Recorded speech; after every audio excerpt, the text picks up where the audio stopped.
Yine Yiğit'in okul çıkışına gittim. Bu sefer beni kapıda bir ordu karşıladı. Ve ellerinde bayağı bir hediye getirmişler. Adana Demirspor formasını nereden buldun? Bir de şu götten vermiş. Evet, şimdi geldim, bakalım içinde ne varmış. Öncelikle bu cebinden bayağı bir kart çıktı. Bu ne lan? Oo, 98 röveşete çeken Ronaldo. Goat. Lan Roberto Carlos, De Bruyne, Neymar, Lewandowski, Messi. Bu ne? Oğlum siz ne yaptınız? Çantanın devamı beni çok heyecanlandırdı.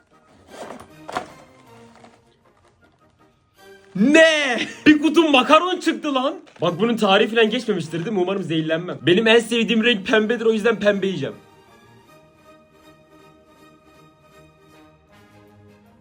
Çok güzel. Ve buradan bir ton not çıktı arkadaşlar. Bu ne? Ulan bu ne? Bakın söz veriyorum, bu notların hepsini video dışında okuyacağım. Çocuk kağıttan uçak yapıp Eagle Hava Yolları yazmışlar. Bunu özel bir bölmeye koymuş. Bakalım neymiş? Ne? Rafa Silva posteri.